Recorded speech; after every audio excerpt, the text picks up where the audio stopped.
ready for that response. She tried to backtrack, claiming she didn't mean it like that, and that she was just testing my commitment. But I was done.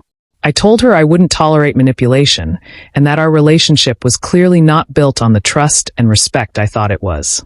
She pleaded, cried, and even threatened to tell people I had abandoned her, but I stayed firm. I helped her pack her things, called her a cab, and told her we were done. It's been a few days, and while part of me feels relieved to have her out of my life, another part is still processing the betrayal. I keep wondering if I missed the signs earlier, or if the money truly was the trigger for her behavior. For now, I'm focusing on myself, setting boundaries, and learning from this experience. If there's one thing this ordeal taught me, it's that love without respect and honesty isn't worth holding on to. No matter how good it once seemed. Changed. The tears stopped almost instantly, replaced by cold anger. Fine, she snapped, grabbing her phone and angrily dialing the real estate agent. I stood there, arms crossed, listening as she fumbled through excuses to cancel the deposit. Once it was done, I handed her the suitcase I had finished packing. Now you have everything you need.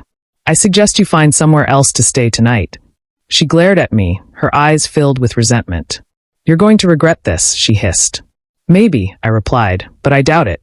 At least now, I can live my life without constantly wondering if you're with me, or for my bank account. She stormed out, slamming the door behind her. The moment she was gone, I felt an overwhelming sense of relief. It was like a weight I hadn't even realized I was carrying had been lifted.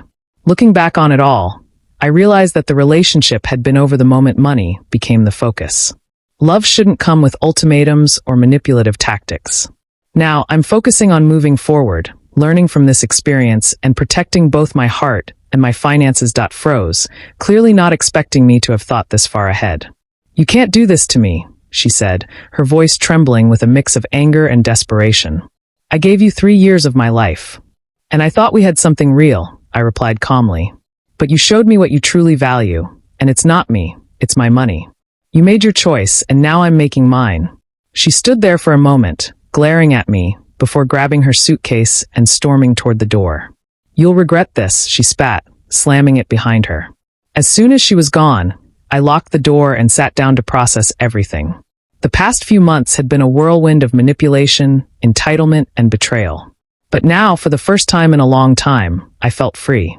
Over the next few weeks, I focused on closing the joint account, updating my legal documents, and making sure my finances were secure. The $5,000 deposit eventually returned, and I used it to cover a well-deserved vacation for myself. Looking back, I can see how blinded I was by what I thought was love.